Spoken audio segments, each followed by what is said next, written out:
اللہ کے حبیب نے منع فرمایا، فرمایا کوئی اونچا اللہ اللہ نہ کرے، جب کوئی نماز پڑھ رہا ہو سو رہا ہو تو اس کے سامنے اونچا ذکر نہ کرو۔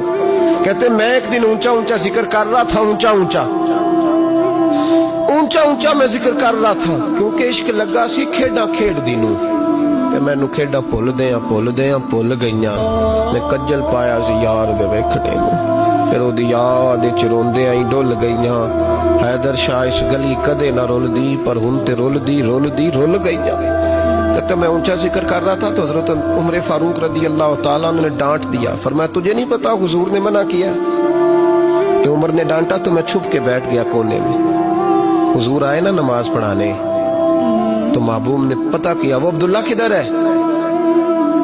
کہتے میں کونے میں تھا، حضور نے فرمایا کیا ہوا؟ تو میں رو پڑا، میری عزت بڑی تھی نا مدینے میں، کبھی کسی نے کچھ نہیں کہا تھا۔ نبی کریم نے فرمایا کیا ہوا؟ عرض کی حضور کچھ نہیں۔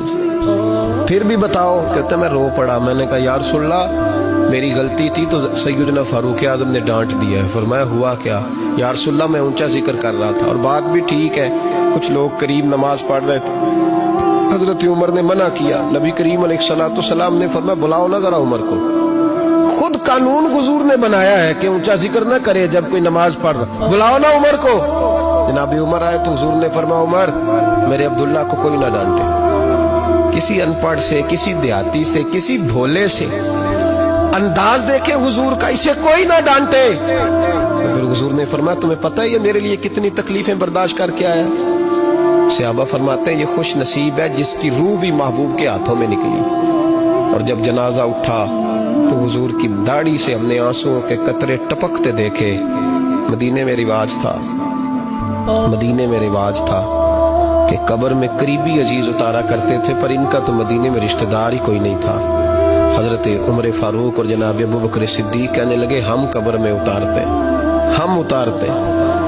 جب ان دونوں نے اٹھایا قبر میں گئے تو کہتے ہیں کمال دیکھو اللہ کے رسول ہم دونوں سے پہلے قبر میں اتر گئے، اور حضور نے یہ البدایہ والنہایہ میں موجود ہے، کہا مجھے دو میں قبر میں اتارتا ہوں۔ کہتے ہیں حضور نے تنے تنہا پکڑا، تنے تنہا قبر میں اتارا، پسے مردن فرشتوں نے جو تلاشی لی تو کیا نکلا؟ فقط ایک دل کے گوشے سے خیال مصطفیٰ نکلا۔ نبی کریم علیہ السلام نے قبر میں رکھا اور ساتھ فرمایا اے اللہ میں آج شام تک اس سے راضی تھا، تو بھی اپنے کرم سے اس سے راضی ہو جا۔